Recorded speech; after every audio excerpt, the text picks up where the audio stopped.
Desde tiempos remotos estos saltos se desbarrancan más de 300 metros y enseguida desagotan en el río Bodedague, 48 kilómetros antes de echarse al fiordo Comau.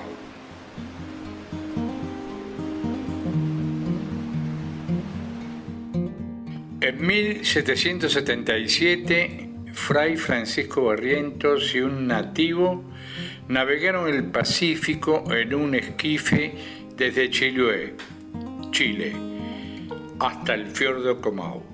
Penetraron el valle del Bodedague bajo repetidos diluvios. Jamás volvieron. Fray Barrientos buscaba la ciudad de los Césares, desbordante de oro y plata, según el capitán Francisco César. Nunca nadie se topó con los Césares ni sus tesoros. Cuando Fray Francisco Menéndez intentó la búsqueda, el 7 de enero de 1784 se postró ante las cataratas del Bodedague. Menéndez había dejado la parroquia de Castro, su sede en la gran isla, porque sin resultados en su exploración de 1784, volvió al enmarañado Bodedague a fines de 1786. Pero esta vez cruzó la cordillera y bajó hasta el lago argentino que hoy lleva su nombre. No olvidó la ciudad de los Césares y entre 1791 y 1794 la buscó en 4 sucesivas expediciones al Nahuel Huapi. Se había consagrado en Santiago de Compostela como franciscano en 1765. Murió con menos de 60 años en el convento peruano Santa Rosa de Ocopa en 1801. Durante mis jóvenes andanzas en la región del Nahuel Huapi, en enero de 1955, Manolo Puente, el gallego, encabezó el trío que junto a Arnoldo Gramajo logramos hacer cumbre en el pico argentino del Cerro Tronador desde el viejo refugio. Con el agregado de Oscar Palacios, volvimos al pico argentino en enero de 1961, pero desde el refugio meteorológico. Jorge Marticorena, de la Federación de Campamentos, acababa de publicar que las cascadas del Bodedague era uno de los últimos misterios de la Patagonia. Nos alcanzó una acordada que trepaba al argentino. Insólitamente la comandaba Marticorena y por él nos enteramos que varios montañistas se disponían a desentrañar el enigma. Bajamos el glaciar casi de noche. Manolo Puente entonces se juramentó bajo las estrellas. En un año estaremos allí. No dudamos y apenas llegados a Buenos Aires fuimos a la Biblioteca Nacional, entonces en la calle México 564.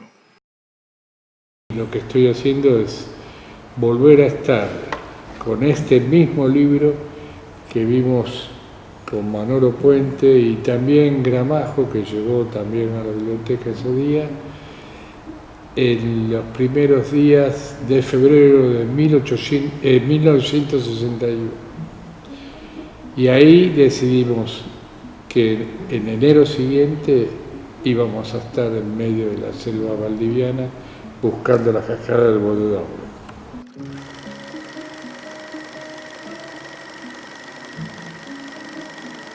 Salimos de acá de Bariloche, de Playa Bonita era, ¿no? Nos embarcamos en Playa Bonita para Bles. Sí. De ahí pasamos a la... Sí, hicimos toda la travesía pasamos que llega a Puerto Varas. Por el paso de Pérez Rosales. Sí. Y fuimos hasta Puerto Montt, donde contratamos una lancha que nos aproximara hasta la desembocadura del río Bodedague. Y ahí empezó la expedición realmente, ¿no? Gramajo despachó desde Puerto Montt una carta a su madre, que fue la última noticia de nosotros en Buenos Aires. La navegación de casi 15 horas surcando el Pacífico por el archipiélago de Chiloé nos permitió pescar nuestro almuerzo y registrar la toponimia costera. La poca potencia del motor obligó a poner velas mientras Manolo Puente consultaba los datos anotados por el franciscano en su diario de viajes, y enseguida se puso a timonear la endeble Santa Rosa por el fiordo Comau hasta que la embarcación estuvo a tiro de la desembocadura del río Budadahue. Cuando tuve la oportunidad de vivir y de charlar más con Manolo como padre, sí. Y lo cierto es que de todos los viajes y de todas las aventuras de Manolo, creo que la del Budadahue fue la que más lo marcó, porque tuvo todo el simbolismo de la parte historiador que tenía él. Pero creo que el eje que lo marcaba permanentemente era el Fray Francisco Menéndez, los viajes de Menéndez. Desembarcados, encontramos a la única familia ribereña. Eran alerceros del fundo de Valdo Rebein, que vivía 8 kilómetros río arriba. Los alerceros nos hospedaron esa noche, donde devoramos el último banquete. Al amanecer cargamos las mochilas hasta un bote cedido para remar contracorriente hasta la casa del dueño del fundo. Sobre nuestro plan nos dijo: la selva valdiviana es casi infranqueable. Dentro de 3 días los tendré de nuevo aquí. Sonrió socarronamente, pero prometió acompañarnos hasta la correntada del Toro. Nos hospedó una noche con cena familiar sin que midiéramos los riesgos y peligros que empezarían tras el desayuno y la despedida de su familia. Marcharíamos siempre a los flancos del río y los primeros cañaverales demostraron que la picada de los alerceros no era una avenida. Nos despedimos de Rebein y seguimos la marcha. El tiempo se descompuso y calculamos haber marchado unos 18 kilómetros cuando encontramos una choza, último vestigio de civilización. Pero decidimos plantar el primer campamento. Muy pronto un diluvio hizo crecer el río y debimos evacuar el campamento hasta el rancho. Con la bendición del pan amasado por Manolo, reafirmamos nuestro juramento. Los 5 entramos a la expedición con el compromiso de que si uno sería, 4 no lo pueden sacar de esa selva valdiviana. Entonces era una cosa juramentada de que el que se caía, se fracturaba, tenía que despedirse. Seguimos la marcha por la brecha recién abierta, pero en adelante con una baja para machetear. Y ahí vino también abriendo el sendero, nos turnábamos. Cuando me tocó turno a mí, yo tropecé y el machete tocó el suelo y yo estaba sostenido con la muñeca. Se corrió al filo y me hizo un buen tapo acá en el dedo.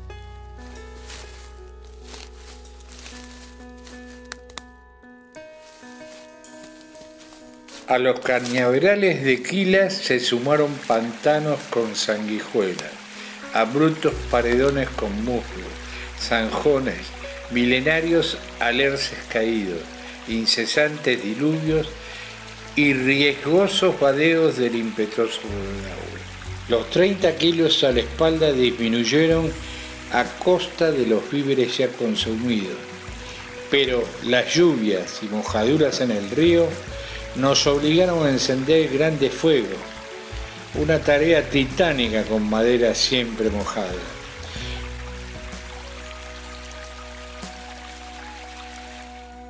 Los campamentos pasaron a ser secaderos más que lugares para reponer energías. El agua no le gustaba para nada, una pileta nada, mar nada, no le gustaba el agua. Y entonces contaba, porque yo en la expedición pisé mal en un río y todos me decían que desaparecí de la superficie del agua, pero lo contaba muerto de risa, risueñamente, no como una idea de que había estado al borde de morir o en peligro. El percance que pudo costarle la vida a Gramajo no invalidó su obsesión por documentar esta aventura, la mayor de su vida. Mudó su ropa y fotografió el lugar donde casi muere. Y llevábamos 13 días desde que desembarcamos en el fiordo Comau. Empezamos a racionar los víveres y a estimularnos mutuamente para que las esperanzas por encontrar las cataratas no se desvanecieran. Los primeros síntomas del hambre aparecieron en una playita desde donde Manolo y yo vadeamos un afluente del río y marchamos bajo un sordo tronar que aceleró nuestros latidos. El recopilador de los viajes de Menéndez, que fue Francisco Fong, alude al viaje de un siglo después que llega a ver las cascadas del Bododawe en 1863. Dice así: los ilustres exploradores Menéndez y Vidal Gormaz son los únicos mortales que han gozado del prodigioso espectáculo que ofrecen estos saltos. Encontramos una ciénaga llena de alerces y cipreses pequeños y un río caudaloso que baja de una barranca de la cordillera y forma un salto que pone miedo. Fray Francisco Menéndez.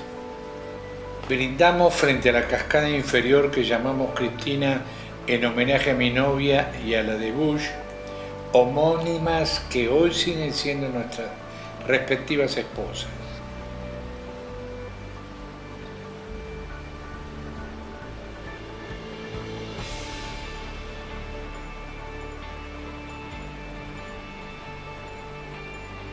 Trepamos en busca de los altos y correderas más altas, pero solo al bajar descubrimos que el otro trueno era la muy vertical Angélica, por la hermana de Gramajo, colaboradora en sistematizar los preparativos del viaje. Manolo corrió por sobre los pangues hasta el precipicio y nos saludó desde ese eternamente húmedo abismo. Quedaba un cuarto de reacción por 5 días, no alcanzaba para volver al Pacífico.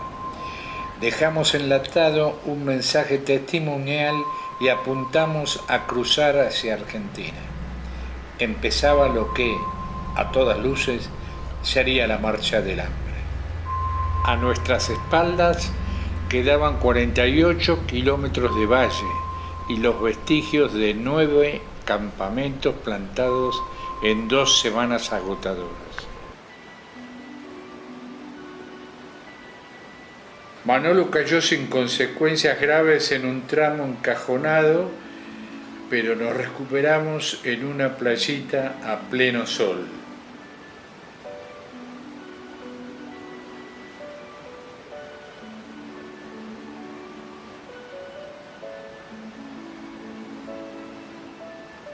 El altímetro denunció que trepábamos hacia la cordillera central y entre rapeles y cruces del Bododawe superior alcanzamos lo que Menéndez llamó la Gual Cruz.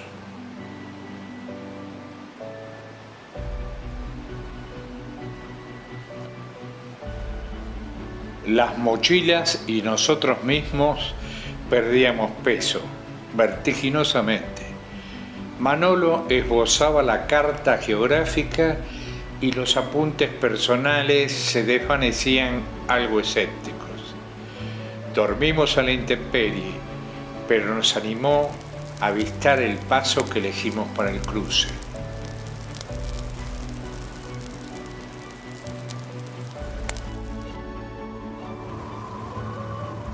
Nuestros apuntes incluyeron la nostalgia por el valle recorrido. Habíamos bautizado cada montaña en la esperanza de que los futuros cartógrafos lo incorporaran en la toponimia cordillerana. Comimos un puñado de lenteja entre los 5. Manolo guardó un trocito de grasa, el último alimento.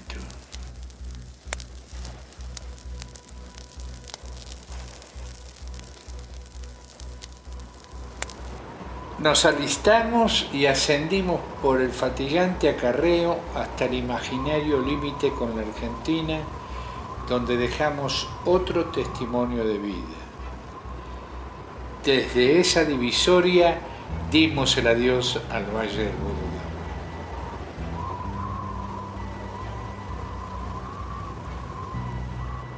Allí arrancaba el glaciar que obligó a encordarnos y tallar escalones con los machetes.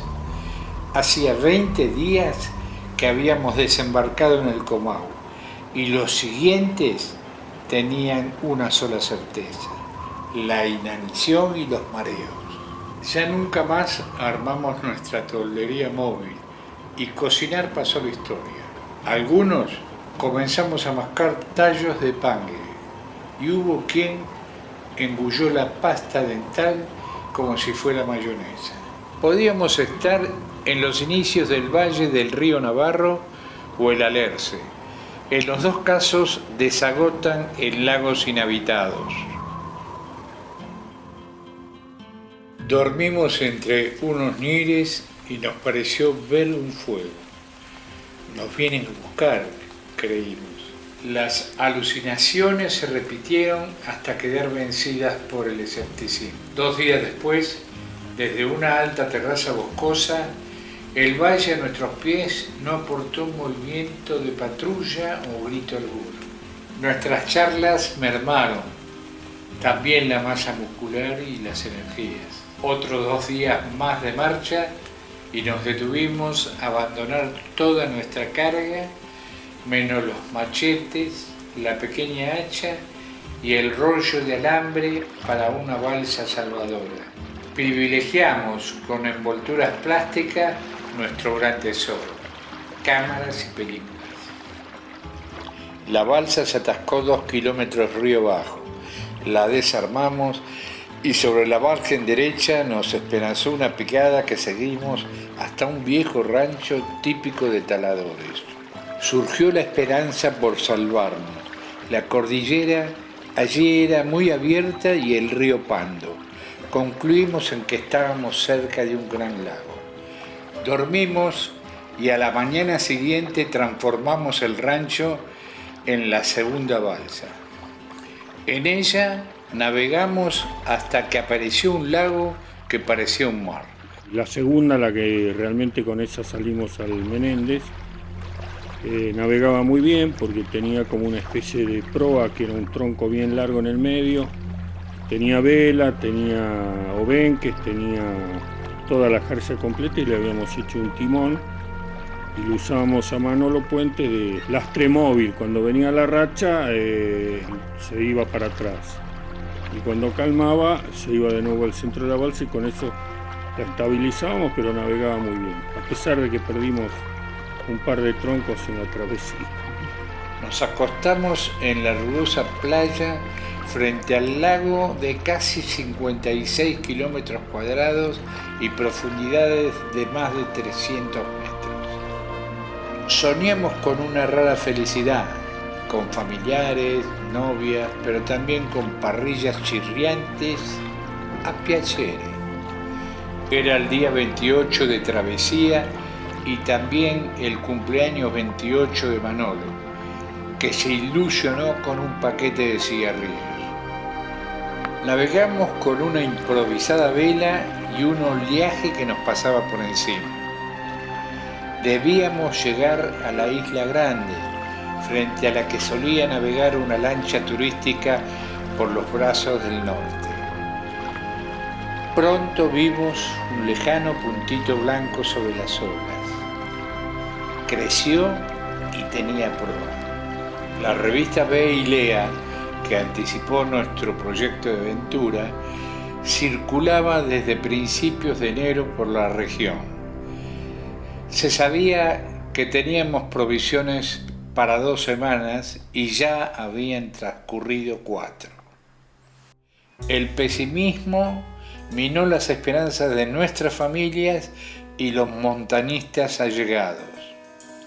La madre y la hermana de Gramajo dejaron la hostería de Braese del lago Futtalauken el 31 de enero, donde aguardaban a Arnoldo desde hacía 10 días. Durante esa espera consultaban a Ambrosio Chachayán por novedades, capitán de las lanchas turísticas del Parque Nacional Los Alerces. Pero ese mismo día volvió a mirar con su catalejo. ¿Fueron pescadores para el brazo sur?, preguntó a su marinero. No, capitán, respondió, a la vez que Chachayán le ordenó, ponga proa al sur. Cerca de la Isla Grande y frente a los glaciares del Cerro Torrecillas, la inmaculada lancha Gallareta resultó el puntito blanco avistado por el quinteto del Bodeudahue.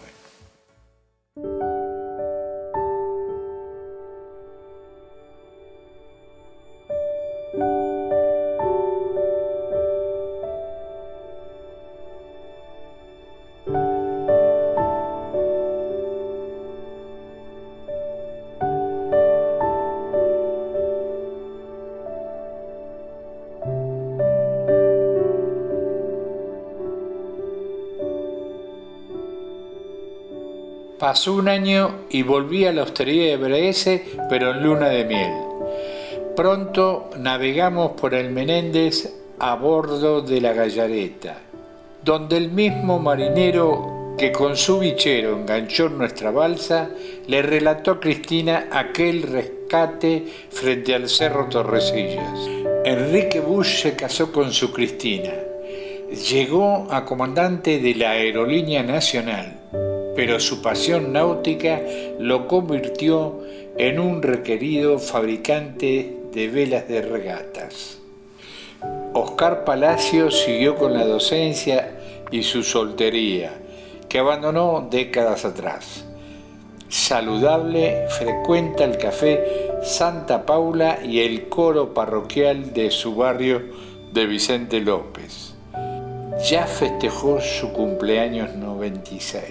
Manolo, nuestro jefe de la expedición y constructor de varios refugios andinos del Nahuel Huapi, desposó a Susana Green de sangre británica, la compañera ideal para discutir el pasado de recelosos imperios.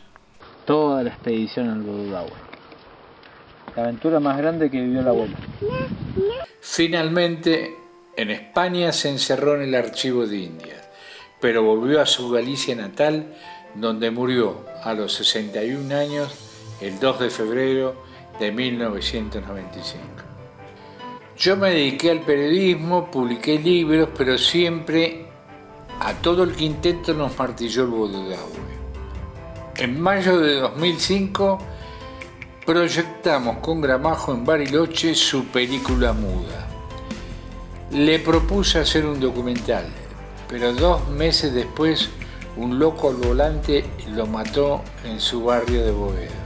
Repetí visitas al lago Menéndez y a la hostería de Heriberto Braese, donde está su tumba desde enero de 1977. También frecuenté el Tronador, donde empezó esta historia, pero quise volver a la desembocadura del Bodeudahue. Allá desemboca el río Bodeudahue del Cerro Mau. 5 expedicionarios de Pueblino Bariloche.